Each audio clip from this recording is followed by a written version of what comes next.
Bonjour à toutes, bonjour à tous. Merci d'être là si nombreux. On est super contents de vous voir si nombreux aujourd'hui. Merci de nous prêter et de nous accueillir dans votre école. Merci Monsieur Trouvé, Monsieur Fillon, de nous accueillir aujourd'hui. Et je crois qu'on va commencer par un petit mot. Merci à vous. D'abord, bienvenue. Merci à tous d'être présents, mais merci à la Fondation Aimer Soigner et donc à Clariane de nous avoir choisis quelque part et puis d'investir nos lieux. C'est l'occasion pour nous effectivement d'avoir un événement, un temps d'échange. Et on est toujours friands de ces événements-là parce que ça nous fait réfléchir et puis grandir ensemble. Donc c'est pour ça qu'on a accepté avec plaisir cette proposition. Je m'arrête là parce que il faut laisser la place plutôt à ce qui va suivre. Mais bon après-midi. Un petit mot, Mathieu ? Le prolongement, je pense que quand on parle de « quand je serai soignant », ça fait écho à qui on est. Moi, je suis soignant. J'ai été ASH avant mes études. J'ai été aide-soignant pendant mes études. Je suis devenu infirmier, cadre de santé, formateur. Bref, tout un tas de métiers, tout un tas de valeurs qu'on partage tous ensemble. Donc, je pense que c'est peut-être le propos et des choses qu'on va évoquer tout à l'heure. En tout cas, à la question « quand je serai soignant », j'ai déjà un début de réponse. C'est que si vous êtes ici, c'est probablement que vous l'êtes. Et ça nous réunit, ça nous rassemble. Donc, merci à la Fondation. Merci d'avoir ces espaces de dialogue qui permettent d'échanger, de se poser avec un AU, c'est-à-dire de pouvoir prendre le temps de réfléchir à nos métiers, de faire évoluer nos pratiques. Je pense que c'est grâce à ça qu'on peut faire avancer ces métiers, accompagner les soignants, accompagner les professionnels que vous êtes. Donc, merci de ces temps. Je crois que c'est toujours un plaisir de pouvoir prendre le temps de réfléchir avec nous. Bel après-midi, belle conférence, et puis on se retrouve tout à l'heure peut-être. C'est vrai que c'est un petit temps privilégié, donc profitez-en bien. En écoutant Mathieu, je pensais juste à une chose. Je me dis, on arrive vers la fin de l'année. C'est l'époque des examens. Pour certains, un petit peu plus tard aussi, la diplomation. Effectivement, ce qu'on a essayé de construire pour vous dans ce temps d'échange, c'est des éléments qui vous permettent de vous projeter dans votre pratique professionnelle. Peut-être aussi de vous projeter dans un parcours, parce qu'on va écouter quand même des choses effectivement intéressantes sur des parcours inspirants. Donc voilà, j'espère qu'encore une fois, ça va vous nourrir. Et puis en tout cas, on l'a construit dans cet esprit-là. Merci à tous. Alors, Monsieur Trouvé, Monsieur Fillon ont déjà dit suffisamment, je pense, pour savoir ce qui nous attend derrière. Inspirez-vous, écoutez, découvrons ensemble ces parcours des témoins qui nous font l'amitié d'être présents aujourd'hui. Donc, un grand merci à eux. Je vais juste vous dire un petit mot sur la Fondation Aimer Soigner. Elle a deux objectifs, cette Fondation Aimer Soigner. C'est la fondation du groupe Clariane. Le premier, c'est la prévention en santé pour les soignants. Et le deuxième objet, c'est vraiment la valorisation et la promotion des métiers du soin, la présentation de ces métiers. Vous les connaissez déjà puisque vous les exercez, vous les exercerez encore plus demain. Mais on est quand même là pour partager à travers la force du témoignage des parcours de professionnels et qui ont fait des choix et qui pourront vous donner des idées. Et on va aussi à la Fondation dans les collèges, dans les lycées professionnels pour présenter ces métiers. Donc ça fait aussi partie de ce que nous faisons.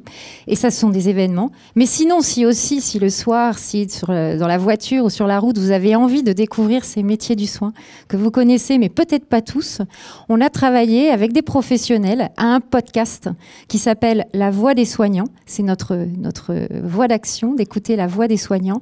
Et donc, par des petits épisodes de 20 minutes, vous pouvez découvrir des métiers, ergothérapeute, psychiatre, aide-soignant, vous connaissez déjà, etc. Tous les métiers du soin sont vraiment traités sous un petit voyage immersif avec les professionnels. Je vous encourage à les suivre sur Apple Podcasts, Spotify, Deezer, etc.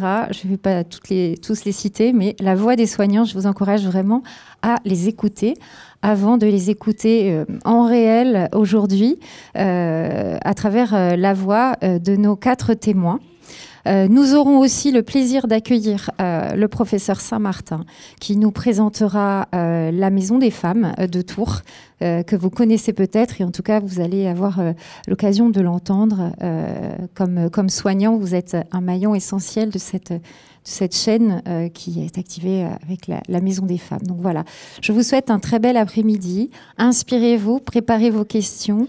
N'hésitez pas. On est dans un amphi, mais c'est pas du tout professoral. Vous allez voir que notre maître de cérémonie, Monsieur Serge Guérin, qui est sociologue et qui est également le président du comité scientifique de la Fondation, va être, comme souvent, un grand animateur des débats pour donner à chacun la possibilité de s'exprimer. Et puis surtout, sentez-vous libre de poser toutes les questions. On est vraiment là pour ça.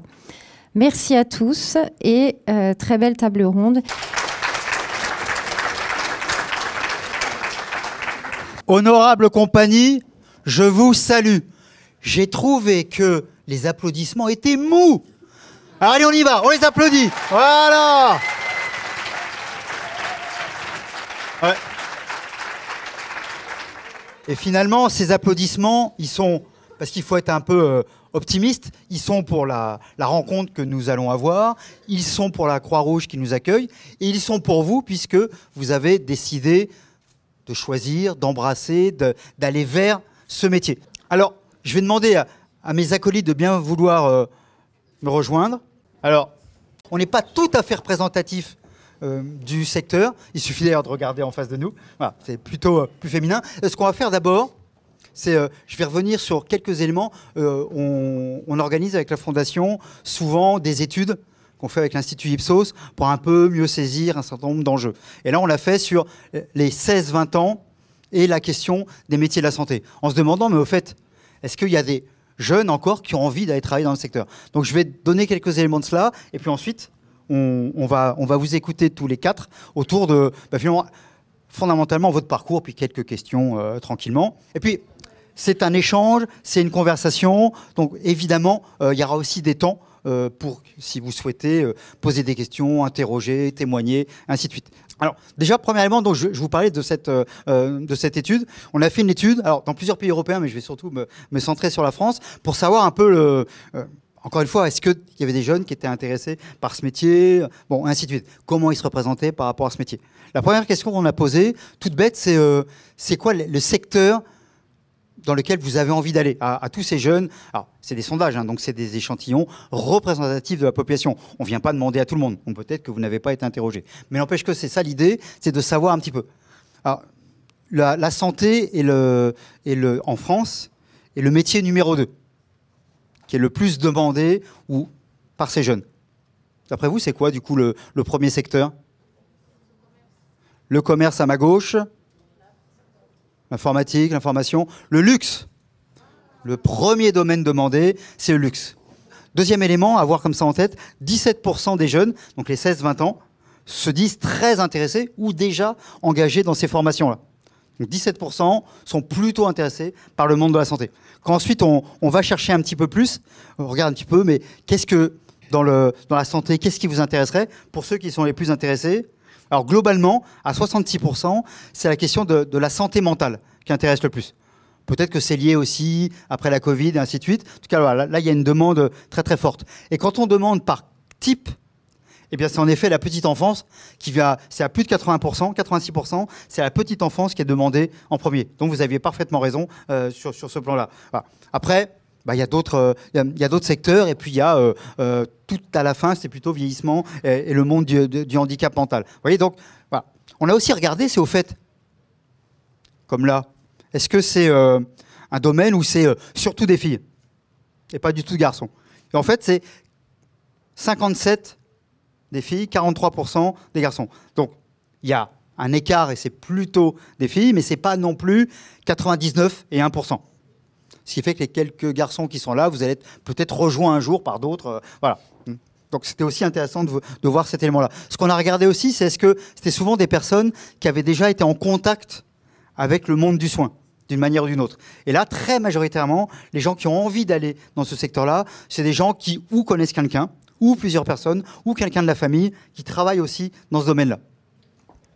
Et puis, Vous savez bien, quand on demande aux gens aujourd'hui qu'est-ce qui est important pour vous, ce qui arrive en premier, bon, en fait, qu'est-ce qui arrive en premier dans les choix professionnels? Pourquoi je vais choisir tel sujet? Qu'est-ce qui est le plus important pour moi? L'épanouissement, joli terme. Ouais. Quoi d'autre? Le salaire. Ben oui, quand même, hein, faut...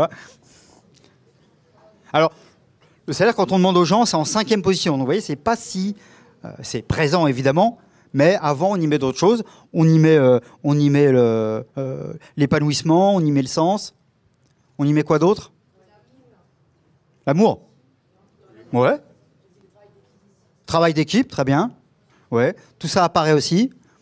On parle aussi de passion. Et on parle aussi d'un autre élément qui est... Mais c'est intéressant, vous ne le mettiez pas vous tout de suite. C'est la conciliation vie professionnelle, vie personnelle. C'est-à-dire, en français, pas trop bosser. C'est ça que ça veut dire quand même. Hein. Voilà, mais on va trouver d'autres termes plus chics pour dire ça. Et ce qui est intéressant, c'est que vous n'êtes pas trop là-dessus. Donc c'est plutôt bon signe. Voilà. Donc, vous voyez, simplement, pour avoir un petit peu en tête, mais surtout, nous, ce qui nous intéressait, c'était ça. C'est est-ce que ces métiers-là, par rapport à ces questions que l'on peut se poser, est-ce que globalement, ça sort bien? Est-ce qu'il n'y a pas trop de freins? Et d'ailleurs, quand je parle des freins, je reviendrai sur un autre élément, mais ça sera plutôt dans les questions. Quand on parle des freins, par exemple, dans les freins, il y avait très très haut, il y avait la question de travailler avec des gens qui sont en fragilité, de travailler même avec des gens très malades, voire de travailler avec la mort. Et c'est quelque chose, quand on demande à tous les jeunes, c'est oh là là, ça me freinerait vraiment énormément. Et quand on demande à ceux qui sont déjà ou intéressés dans le secteur, ou qui ont commencé à travailler dans le secteur, bah finalement c'est un frein beaucoup moins fort. Comme quoi, il n'y a pas de hasard. Les gens qui sont plus à l'aise, bah, plus facilement vont vers ces métiers et donc seront aussi moins surpris. Donc, vous voyez, de ce point de vue-là, on voyait une certaine, on pourrait dire, maturité autour de ces métiers. Bref, tout ça nous a plutôt rassurés. L'autre élément que je voulais aussi vous dire, c'est quand on demande aux gens vers quel type de métier, de fonction au sein du monde de la santé, à 61%, la question du soin, c'est-à-dire être soignant et infirmier, était présent. 61%. Ça prouve aussi que les métiers que vous avez choisis sont des métiers qui sont extrêmement demandés. Donc de ce point de vue-là, vous êtes un peu les forces vives, vous êtes un peu l'avant-garde de tous ces métiers. Donc, on avait bien raison de vous applaudir tout à l'heure. Voilà, on fait la boucle est bouclée. On recommence, allez, voilà. Bon, ça sera la dernière fois. Alors, maintenant, donc je vous ai dit, nous avons avec nous 4 personnalités de haut vol. Ah oui, ça rigole pas. Et à vous 4, je voudrais juste commencer comme ça, simplement, pour que vous racontiez, parce que ce qui nous intéressait aussi, c'était de montrer qu'on choisit un métier, mais une fois qu'on a choisi un domaine, un métier, après, il se passe plein d'autres choses. Vous allez travailler une 50aine d'années, à peu près. Non, vous inquiétez pas, pour quelques-unes d'entre vous, peut-être un peu moins. Hein, mais voilà. Mais en tout cas, vous allez travailler pendant un bon moment. Et donc, du coup, pendant ce moment-là, peut-être que vous allez changer plusieurs fois. Donc, ce qu'on voulait voir avec vous, c'était tout simplement vos parcours. Comment ça s'est passé? Alors, on ne va pas y passer 3 heures, hein, mais à chacun, vous racontez de manière évidemment totalement libre, comme si on était une réunion de famille, et d'un seul coup, il y en a un qui vous dit « Mais au fait, pourquoi tu as choisi ça? Voilà. Qu'est-ce qui s'est passé? Comment ça s'est fait ?»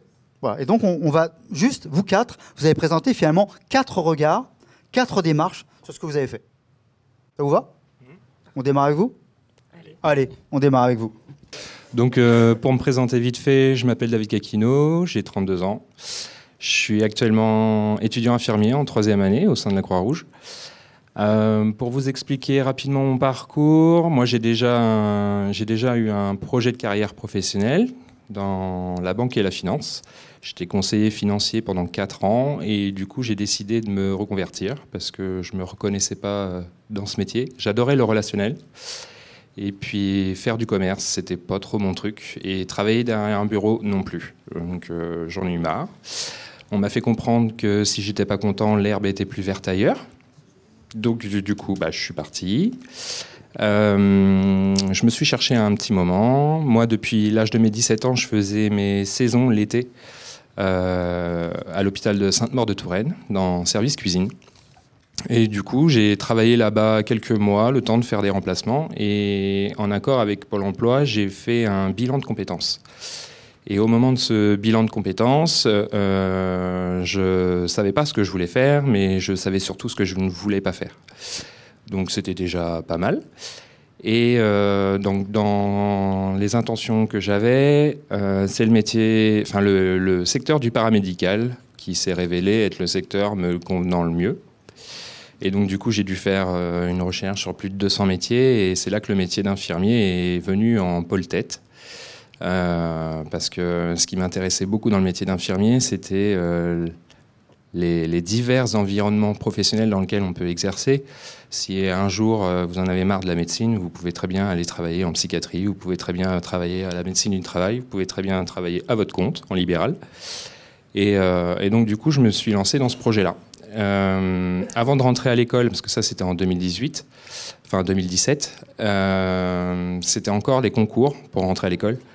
Et j'ai décidé de travailler à l'hôpital de Sainte-Maure, vu que j'étais déjà en mission là-bas et qu'ils me connaissaient. Je leur ai présenté mon projet professionnel et ils m'ont proposé de travailler dans les services de soins 1 an avant de rentrer à l'école pour être sûr, avant de me lancer dans une formation qui demande beaucoup d'investissement et 3 années de sa vie. Donc du coup, ça a confirmé mon projet. Je suis rentré à l'école en 2018. Et j'ai interrompu ma formation juste avant l'arrivée du Covid, en janvier 2020, pour des raisons personnelles. Et j'ai pu exercer en tant qu'aide-soignant. J'ai fait plusieurs mois en intérim et j'ai travaillé pendant plus d'1 an sur tout le plateau de la neurochirurgie au CHRU de Tours. J'ai énormément appris. J'ai travaillé en binôme avec les infirmiers, les internes. Et en 2022, j'ai décidé de reprendre ma formation puisque je me sentais tout à fait capable de la reprendre à ce moment-là. Et me voilà aujourd'hui. Merci beaucoup. Première histoire. Deuxième histoire. Vous voyez, des allers-retours, des réflexions au démarrage, du changement. Il n'y a jamais un chemin tout tracé. Voilà. Dans la vie, de toute manière, d'une manière générale, il n'y a pas un seul chemin. Et voilà, là on a un premier chemin. Deuxième chemin. Alors bonjour à tous, moi c'est Julie, j'ai 37 ans. Alors moi, j'ai débuté à 14 ans, je ne savais pas du tout quoi faire, mis à part coiffeuse. À l'époque, je n'ai pas trouvé de patron. Je me suis retrouvée dans ce qui était un bac SMS à l'époque, donc sciences médico-sociales, un petit peu par hasard.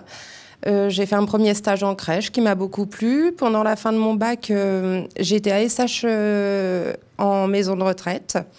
Et là, j'ai commencé à découvrir le soin, à travailler avec les collègues.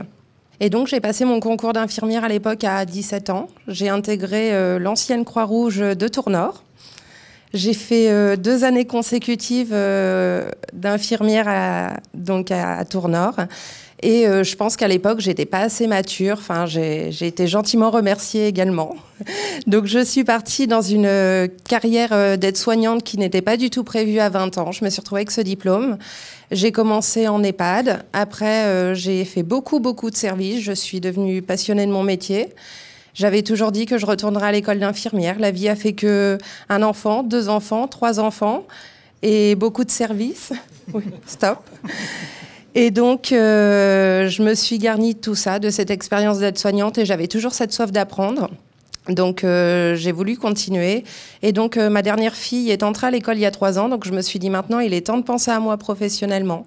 Donc, j'ai pris mon courage à 2 mains, j'ai repassé mes concours, puisque j'étais aide-soignante depuis 17 ans. Donc, j'ai passé les écrits, l'oral. Donc, j'ai validé, j'ai pu réintégrer la formation d'infirmière, donc après 17 ans d'exercice. Et voilà, donc je suis dans la promotion de David, donc bientôt diplômée, le mois prochain. Aïe, aïe, aïe.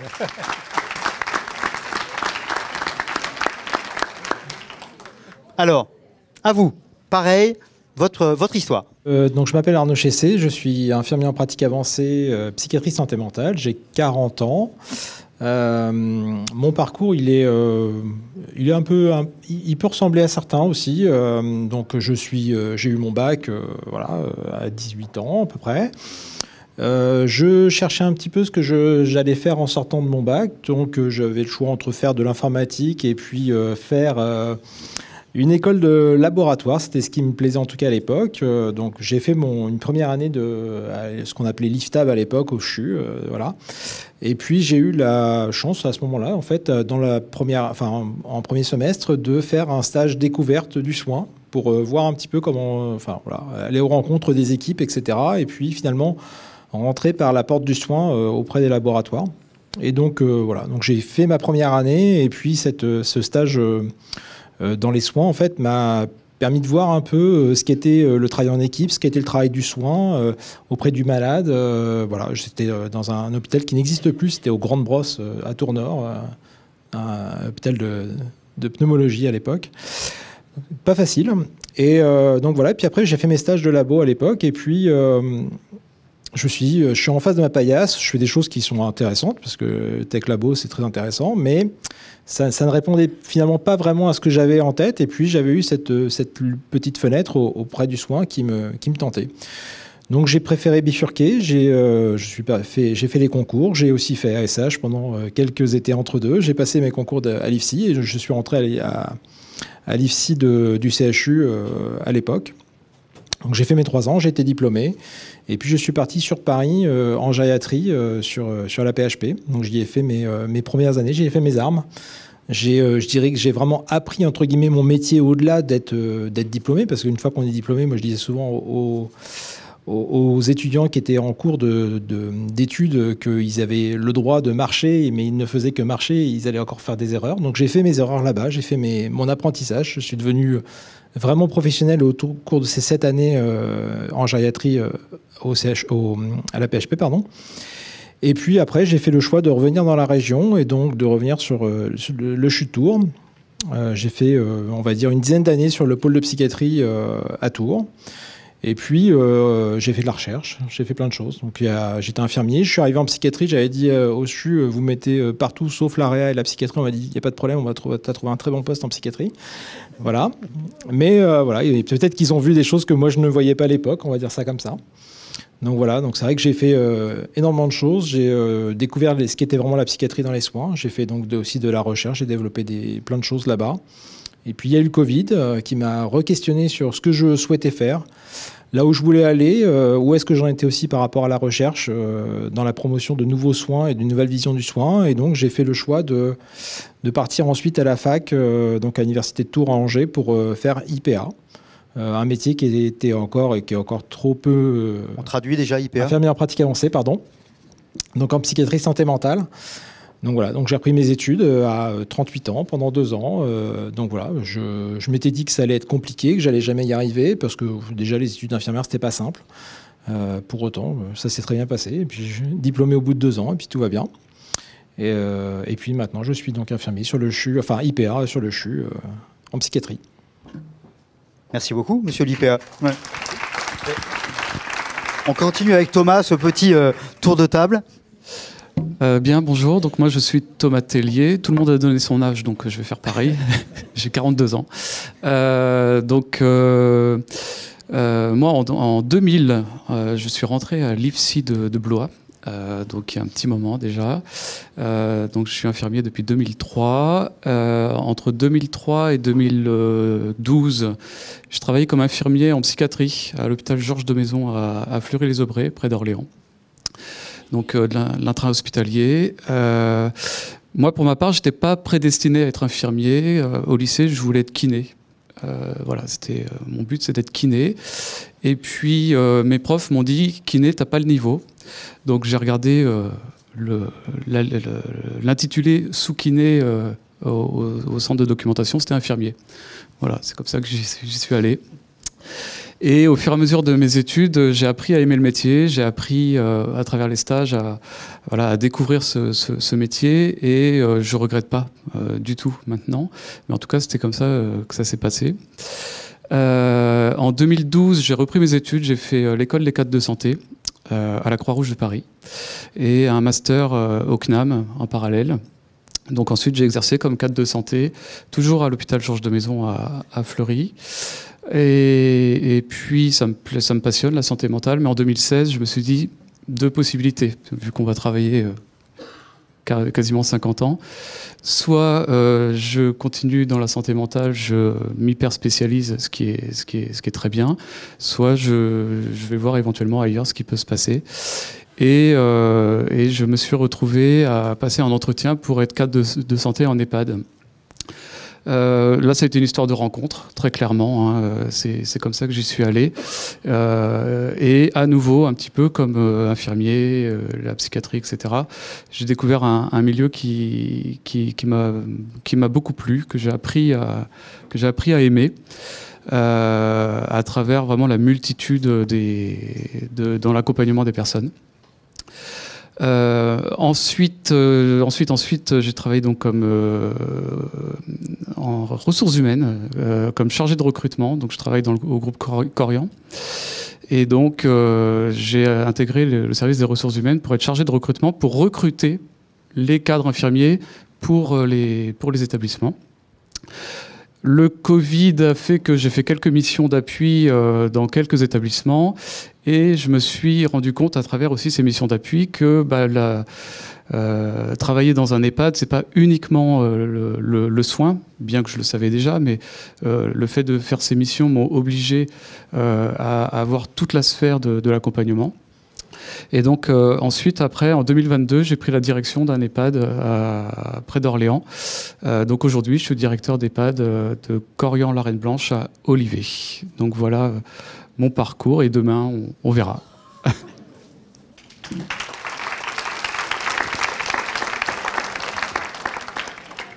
Donc après, on pourrait aussi aller vous déposer des CV au cas où. Hein, n'hésitez pas. Alors vous voyez, 4 personnes, 4 personnalités, 4 parcours.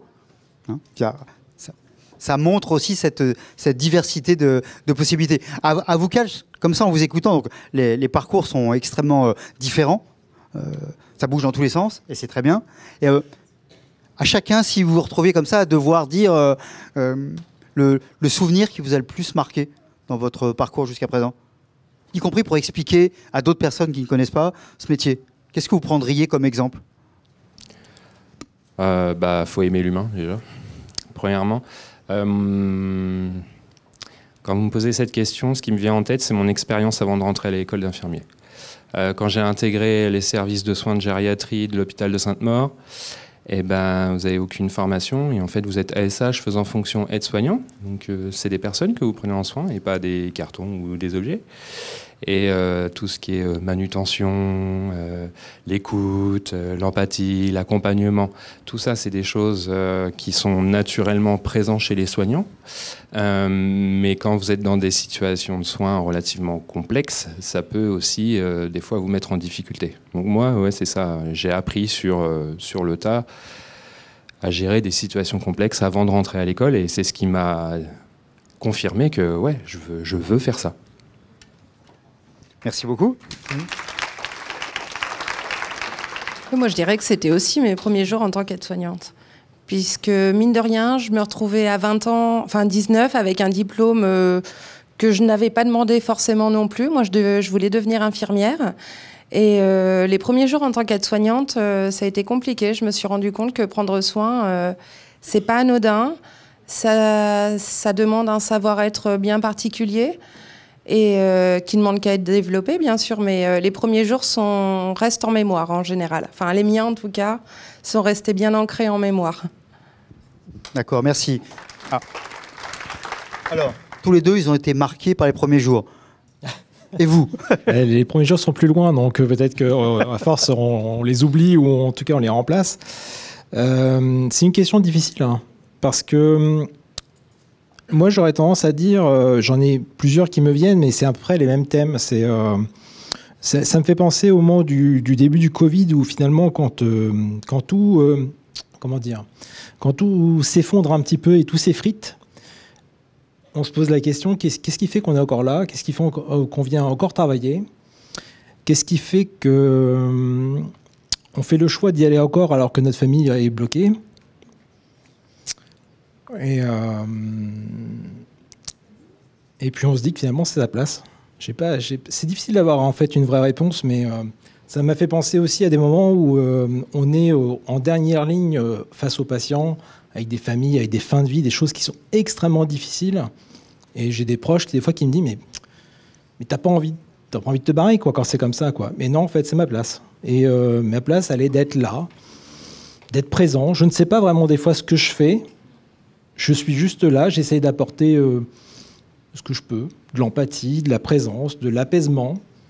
Et finalement, que ce soit dans ces deux moments-là, c'est un peu ce qui ressortait, quoi.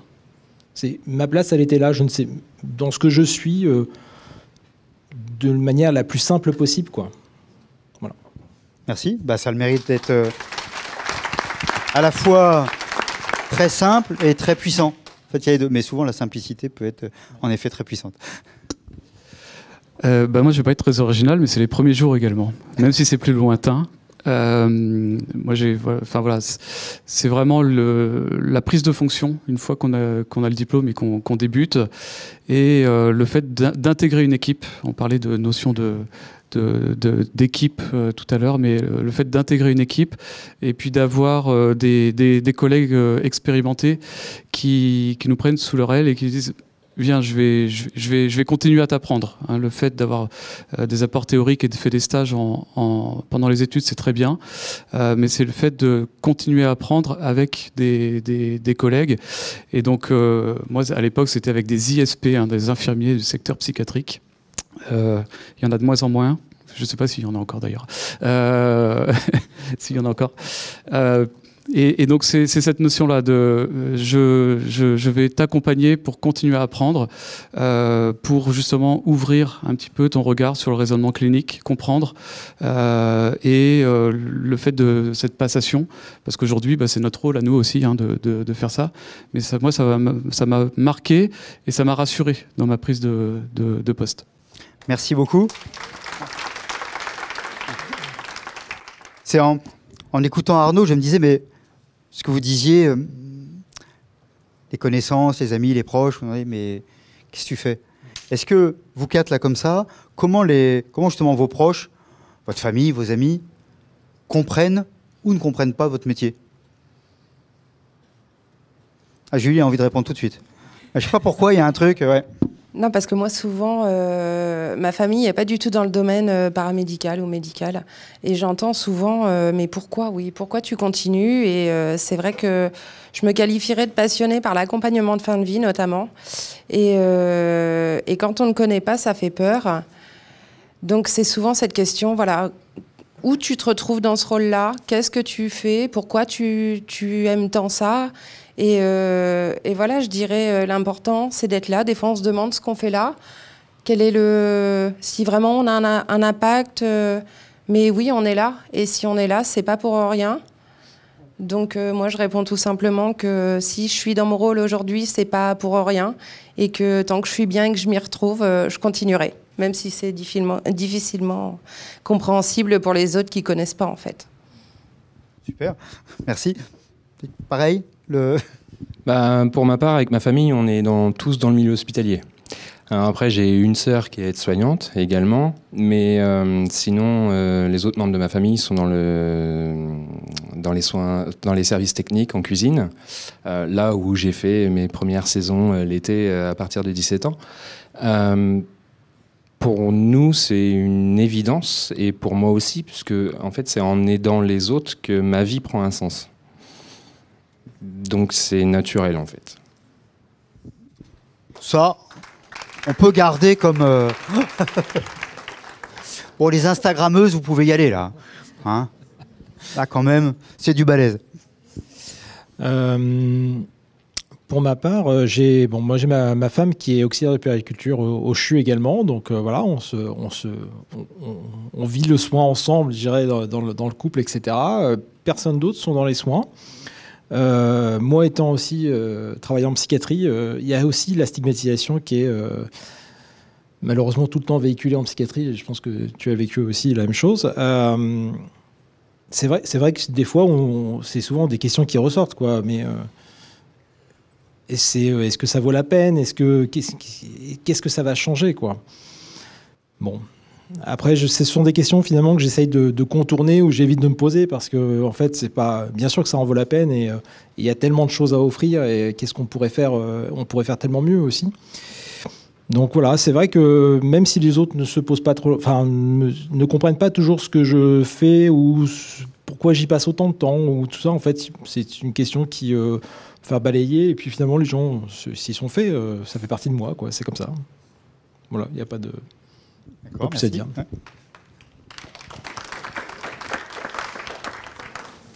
Alors moi, pour ma part, on me demande plus pourquoi. Disons que pourquoi du métier de soignant, comme ça c'était il y a très longtemps. Les gens ont compris. On me demandait alors pourquoi la psychiatrie. Ouais, alors ça, c'est une grande question. Les schizophrènes, etc. Attention. Ensuite, pourquoi les personnes âgées? Voilà. Et maintenant, on me pose plutôt la question, mais pourquoi tu changes de boulot? Pourquoi tu changes de métier? Mais au fur et à mesure des explications, les personnes qui me posent la question comprennent qu'il y a un trait d'union quand même, qui est le fait, mais bon, vous l'avez dit également, le fait de rendre service et de se rendre à la disposition des personnes en fonction de leurs besoins. Donc maintenant, c'est plutôt, on ne me demande pas pourquoi je fais ça, mais plutôt on me demande ce que je vais faire après. Voilà, moi-même, j'ai pas la réponse. Donc, voilà, les questionnements de l'entourage sont plutôt de cet ordre-là. Et ensuite, c'est beaucoup de questions aussi par rapport aux contraintes. On parlait d'équilibre vie privée, vie pro. Pourquoi tu bosses le week-end? Pourquoi tu es sur ton ordinateur à telle heure? Pourquoi le dimanche? Pourquoi ceci? Pourquoi cela? Mais c'est le fondement de notre mission. H24, 7/7, donc voilà. C'est plutôt ce genre de questions. Merci beaucoup. C'est vrai que les gens, quand ils arrivent au restaurant, par exemple, un samedi soir ou un dimanche, ne demandent pas au serveur pourquoi ils bossent le week-end. Voilà. Et quand on est malade un jour, il peut arriver de tomber malade un samedi ou un dimanche. On ne va pas demander aux soignants, en fait, pourquoi tu travailles? Voilà. C'est en effet, on oublie un peu qu'heureusement qu'il y en a d'autres qui travaillent à ce moment-là, parce que sinon on s'arrêtait toujours au même moment, ça serait un peu compliqué. Quand je vous entends, vous avez parlé, David, vous avez parlé de la question un petit peu naturelle, l'empathie, et ainsi de suite. Dans le sondage qu'on a fait faire là, avec Ipsos, on posait la question, mais est-ce que pour être un bon soignant en quelque sorte, est-ce qu'il faut être... vous avez parlé de passion. Est-ce que justement, la passion d'aider les autres, vraiment la passion, est-ce que c'est un élément vraiment majeur pour réussir et pour soit vraiment un moteur dans cette vie professionnelle? C'est une très bonne question. Oui, pour moi, oui. S'il n'y a pas de motivation, c'est un métier difficile qui engage plein de choses émotionnellement, humainement. Après, il ne faut pas tomber dans l'excès non plus, parce qu'il faut pouvoir garder une certaine distance, une certaine protection pour pouvoir exercer sur le long terme. Mais oui, et pour moi, ça me paraît évident que cette passion-là, c'est ce qui va faire que je vais exercer mon métier de soignant demain. D'accord. Julie, la passion? Moi, c'est ce que j'allais dire, c'est primordial. Puisque, on le sait bien, c'est pas les métiers les mieux payés au monde. Quand il faut rester faire du temps. On travaille les week-ends, les fériés. Donc, bien sûr que si on n'est pas passionné, c'est pas possible. On peut pas continuer, à mon sens. D'accord. Et vous deux? Passion, pas passion? Je ne vais pas parler de la glace aux fruits de la passion. Hein. La passion. Voilà. La passion, moi, c'est toujours quelque chose qui je suis assez mal à l'aise par rapport à ça, parce que est-ce que c'est la passion du quotidien ou est-ce que c'est la passion qui nous amène à ça? Je sais pas trop, en fait, parce que ça va avec l'histoire de la vocation, etc. Et je suis pas sûr que vraiment la vocation est un indispensable au départ. Je pense qu'on la gagne avec le temps, on y met du sens et on a des révélations qui arrivent avec le temps. Est-ce qu'il faut vraiment être dans sa vocation pure dès le départ? Je ne sais pas. Et la passion, finalement, se construit. C'est certainement celle aussi qui nous permet d'avancer et de tenir ou d'endurer du quotidien. Donc je pense que la passion croît avec le temps et dans le sens qu'on y met, au-delà de la passion de départ. Parce que sinon, on se retrouverait à rechercher la passion chez des futurs candidats. Et si on ne pense que la passion, en fait, on en oublie plein d'autres qualités qui sont, à mon avis, d'autant plus, tout autant essentielles que celle-ci. Par contre, c'est probablement la passion, ou en tout cas quelque chose qui se joue autour de ça et du sens, qui permet de tenir dans le temps et d'avancer et de continuer d'avancer. Mais c'est pour ça que je suis toujours un peu ennuyé avec la passion, parce que si on n'a que la passion, je pense qu'il va manquer des trucs, quoi. C'est peut-être pour ça qu'on va dans des écoles aussi, pour apprendre. Oui, je partage ton point de vue. Voilà, par rapport à la passion, je suis modéré par rapport à ce point-là. Mais c'est vrai, la notion de recherche de sens dans nos fonctions, Et puis, en effet, le côté passionnel autour de la santé, autour d'une spécialité, on peut l'avoir. Mais si dans notre quotidien, on n'a pas de sens dans nos missions, on n'est pas à l'aise, on n'est pas bien dans nos baskets par rapport aux valeurs qui peuvent être portées dans notre quotidien, la passion suffira pas à nous faire tenir. Mais par contre, si je vais au boulot avec, en sachant que je vais prendre soin, que mes collaborateurs, mes collègues vont prendre soin avec les mêmes valeurs, là oui, je suis bien dans mes baskets et je peux tenir dans le temps, et ça va nourrir la passion. Voilà, la boucle est bouclée. D'accord. Donc, finalement, la notion aussi d'ambiance de travail et d'ambiance avec l'équipe. C'est-à-dire tous, à un moment ou à un autre, vous avez parlé d'équipe et avec les autres, quoi. C'est pas un job qu'on fait tout seul dans son coin. Déjà, il y a une personne en face avec, et puis il y a les collègues. Alors, juste comme, tiens, là, juste. Combien de personnes sont passionnées, là, maintenant? Bon, on est quand même à 2/3. D'accord. Et ben, c'est pas mal parce que dans l'étude que nous avons posée, on demandait justement est-ce que c'est un métier de passion? Et les jeunes intéressés par le secteur, 63%, donc à peu près les 2/3, disaient c'est un métier de passion. Les autres disaient finalement on peut avoir des compétences, de la technique, sans avoir nécessairement de passion. Vous, ce que vous dites, c'est pas mal d'avoir de la passion et de la compétence et de la technique. C'est sans doute un peu cette alliance-là qui fonctionne. Alors, le terme qui a été un petit peu évoqué par là, dans votre parcours finalement, pas du tout. On ne peut pas dire que ce soit un métier de vocation, au sens où au départ, c'était pas prévu comme ça. Vous êtes dans l'économie, dans le commercial, vous êtes complètement dans la coiffure. C'est là où on s'est rencontrés d'ailleurs. Ouais. Voilà. Bon, vous avez hésité l'informatique, laboratoire, tout ça. Enfin bref, tout le monde. Alors, si c'était pas si on vous demandait comme ça, quel terme vous mettriez plutôt que vocation, ce serait quoi le mot qui résumerait ces métiers-là? Pour vous, évidemment. Moi, je pense qu'il faut se trouver. Justement, c'est à ces moments-là où on cherche et on arrive à se retrouver dans un rôle d'accompagnement, voilà, avec des personnes vulnérables en face de nous, où on s'accomplit souvent, on se sent valorisé. D'accord.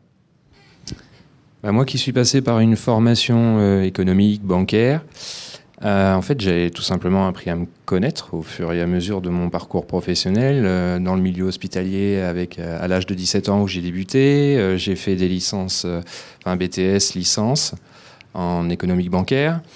C'est là que le relationnel, c'est ce qui me faisait vivre, quoi. Mais le commerce, non. Donc, je voulais garder justement ce côté relationnel dans mon futur métier. Et donc, dans cette découverte du milieu du soin, etc., en fait, j'ai appris au fur et à mesure à me connaître tout au long de mes activités professionnelles. Donc, ouais, c'est une bonne découverte et je ne regrette pas du tout. Pas mal, merci David. C'est marrant, en vous écoutant, je pensais, il y a une formule très très connue de Socrate. Socrate, c'est pas un joueur de football, c'était un philosophe qui disait « connais-toi toi-même », qui était tout le travail finalement de la philosophie, c'est aussi apprendre à se connaître pour trouver aussi sa place, et aussi, il lui disait aussi son utilité justement. Donc finalement, c'est exactement ce que vous avez fait. Juste comme ça, est-ce que cette expérience à vendre commerciale, dans l'économie et tout ça, est-ce que d'une manière ou d'une autre, elle a été utile ensuite dans votre vie professionnelle ? Oui, bien sûr. Moi, mon expérience que j'ai tirée de la banque, quand on me dit tu faisais quoi avant ? J'étais conseiller financier dans un établissement bancaire. Ah, mais ça n'a rien à voir. Je suis sûr qu'il y a 2/3 de la salle qui pensent ça, alors que c'est complètement faux. Il y a énormément de compétences transversales avec les métiers du soin. Enfin, ce que j'ai appris à gérer dans une banque, travailler en équipe, gérer des situations relationnelles, de conflits, etc. Atteindre des objectifs. Nous, c'était des objectifs commerciaux, mais nous, c'est des objectifs de soins. Et deux secteurs, il y a deux domaines qui sont très privés pour les personnes. C'est l'argent et la santé. Il y a énormément de points communs entre les deux métiers. Et les compétences que j'ai pu acquérir dans le métier de la banque, je les réemployées dans le métier du soin. Pas mal. À vous ?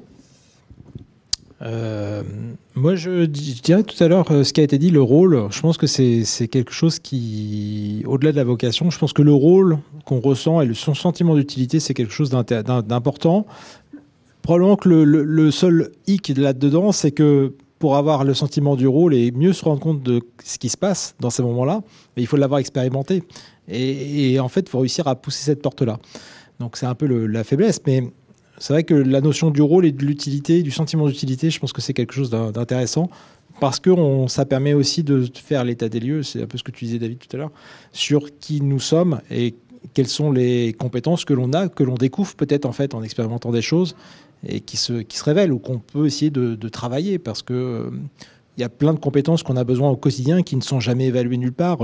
La notion d'empathie, d'esprit d'équipe, de collaboration, de consensus, enfin, ce sont des choses qu'on se sert tout le temps dans les équipes et qui ne sont qui ne sont pas évaluables numériquement en fait dans les écoles, tout simplement. Donc, c'est des choses on ne sait pas vraiment, on ne sait pas qui on est quand on sort souvent des études au lycée, etc., quoi.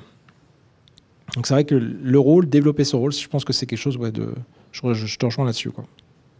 Sans doute qu'un soignant ne se résume pas à un tableur Excel. Alors moi, pour ma part, la notion de vocation, j'en ai parlé un petit peu tout à l'heure. J'étais pas prédestiné à être infirmier du tout. Je pense qu'il y a autant d'histoires que de personnes, c'est-à-dire qu'il y a des personnes qui ont cette vocation, en effet, de vouloir être infirmier ou infirmière depuis tout petit, et puis d'autres qui découvrent le métier. Je fais partie de cette tranche-là, à savoir c'est la découverte, et c'est au cours de mes études que je me suis créé ma vocation d'être infirmier. Mais voilà, après, je pense qu'il n'y a pas de règle à ce niveau-là. Chacun vit son parcours, quoi. Merci beaucoup. Alors, il n'y a pas de règle, mais en revanche, les quatre, la notion de sens et la question d'utilité est revenue. Et c'est marrant parce que dans l'étude, c'est marrant, en même temps ça prouve bien, il y a vraiment une cohérence. Dans l'étude, quand on demandait aux personnes qui souhaitaient aller dans le soin ou l'ensemble des jeunes, leur regard sur les métiers du soin, à 85%, la question de l'utilité était là. En disant, oui, on sent bien, il y a des jobs où on se demande un peu à quoi ça sert. Il y en a d'autres, là, on sait à quoi ça sert. Qu'on ait envie d'y aller ou pas. Mais en tout cas, on sait que c'est sacrément utile, qu'il y a intérêt dans un pays, dans un lieu qui est des soignants. Hein, on voit, et donc de ce point de vue-là, vous avez bien... Voilà, il y a vraiment cette cohérence-là qui est extrêmement forte. Donc cette notion d'utilité qui donne donc du sens. C'est finalement, est-ce que ce que tu fais sert à quelque chose ? Parfois, il y a des gens qui se demandent ce qu'ils font, est-ce que ça sert à quelque chose ? Il peut y avoir des profs parfois un peu perdus qui se disent « Merde, ce que je fais, est-ce que ça sert à quelque chose ?» Vous, jamais. Parce que justement, il y a... vous essayez, vous êtes là. Ça ne veut pas dire qu'il y a une obligation de résultat, parce que parfois...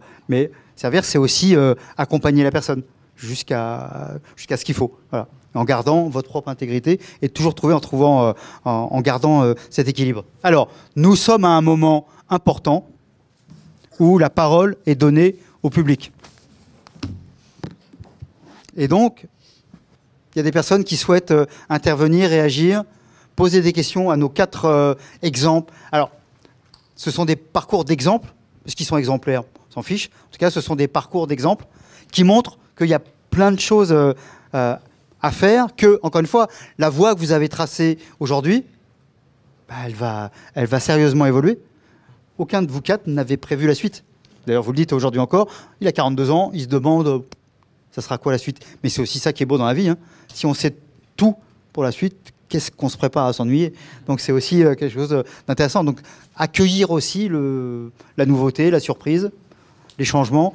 Qu'est-ce qui ferait d'ailleurs ? Est-ce que pour vous, la suite, est-ce que ça serait lié à une rencontre, par exemple ? Est-ce que ça serait lié à une découverte, je sais pas moi, d'une autre activité ? Qu'est-ce qui pourrait être le facteur déclenchant ou l'autre facteur déclenchant pour déclencher autre chose ? Ou est-ce que, c'est bon, hein, 3 gauche, j'ai recommencé à bosser et tout, on va être diplômé dans 1 mois, peut-être qu'on va pas tout de suite se poser des questions sur la suite. Mais comme ça, dans votre imaginaire, ça serait quoi qui pourrait encore vous faire bouger ? Alors, dans un premier temps, oui, je vais souffler un petit peu. Mais oui, après, bien sûr que oui, rencontrer des personnes, je pense, avec des portes qui s'ouvrent différentes. saisir les opportunités qui pourraient se trouver sur mon chemin et en provoquer, bien sûr. Mais oui, un grand oui encore à plein d'autres portes ouvertes et continuer d'apprendre et continuer d'évoluer. Et pourquoi pas sur d'autres postes complémentaires au profil infirmier. Oui, bien sûr que oui. Quand on l'a préparé avec vous, la question aussi de la transmission est apparue. Est-ce que le fait, là, vous êtes dans un moment de transmission, là, très clairement, mais est-ce que l'idée de pouvoir enseigner, former, tutorer, que sais-je encore, est-ce que ça fait partie, quand on se retrouve en position de direction, de fait, on fait ça aussi. Mais est-ce que c'est quelque chose qui vous parle? Vous, Julie, je crois que vous l'avez déjà un peu fait de fait. Oui, j'étais intervenue l'année d'avant ma reprise d'école d'infirmière sur la promotion des aides-soignantes concernant la cancérologie. Oui, ça m'avait beaucoup plu. C'était autre chose et à continuer d'explorer. Oui, pourquoi pas. Un grand oui pour cette porte ouverte aussi. Alors, là, j'ai une candidate. Alors, et vous trois, est-ce que autre chose, et entre autres, la formation et la transmission? Autre chose, moi je vais revenir un tout petit peu du coup en arrière, parce que je sors d'études assez récemment, finalement il y a moins d'1 an. Et les rencontres essentielles, j'ai eu la chance donc en 2016-2018 on va dire d'avoir des rencontres avec certains collègues, avec des cadres à l'époque qui m'ont mis le pied à l'étrier de la recherche. Quand j'ai ma cadre qui m'a dit mais tu es en train de travailler, vous êtes en train de développer des nouveaux soins et peut-être qu'il serait intéressant de faire de la recherche. Je leur ai dit mais moi, je sais pas écrire, 2, je suis pas chercheur, 3, j'ai pas de temps, ça fait déjà pas mal de contraintes. 10, c'est pas grave, tu vas essayer, puis tu verras bien ce qui se passera. Et puis en fait, en l'espace de 2 ans, on s'est retrouvé avec un projet qui a été validé, qui a été retenu, où on nous a dit mais ce que vous faites c'est super intéressant, ça peut changer des trajectoires de patients, etc. Donc ça nous intéresse d'avancer là-dessus. Et puis en fait, j'ai lu beaucoup d'études, etc. Enfin, on a été invité à des congrès, donc vraiment les rencontres. Et on s'est dit pourquoi pas. Et puis au bout d'un moment, je me suis dit je commence à lire plein de choses, je commence à savoir plus de choses sur certains sujets et je commence un peu à m'ennuyer aussi au quotidien dans mon travail d'infirmier. Donc là, je me suis dit, c'est peut-être le bon moment pour passer la porte des IPA. Et puis, au fur et à mesure, j'ai rencontré à nouveau des nouvelles personnes en très peu de temps, finalement. Et puis là, j'en suis à me poser la question, est-ce qu'il ne faut pas que je démarre après prochainement un doctorat? Est-ce qu'il y a 5 ans, j'aurais pu savoir que non, pas du tout, j'en savais rien du tout. Donc, je pense qu'il faut avancer à son rythme, ne jamais se mettre trop de limites parce que on ne sait pas trop où on va aller. Je pense que ce n'est pas une histoire de niveau, jamais de la vie. C'est plutôt une histoire de détermination, de se donner les moyens d'eux. Mais le niveau, ce n'est pas la note que vous avez aujourd'hui ou que vous aurez demain à vos diplômes, etc., qui ne décidera de quoi que ce soit. Jamais, jamais, jamais. Je pense qu'il faut surtout garder sa curiosité, son envie de progresser, et puis le fait de donner de son mieux, c'est déjà très bien. Ouais, c'est déjà pas mal. Et du coup, on va dire un gros mot, il faut aussi tout simplement bosser. Oui,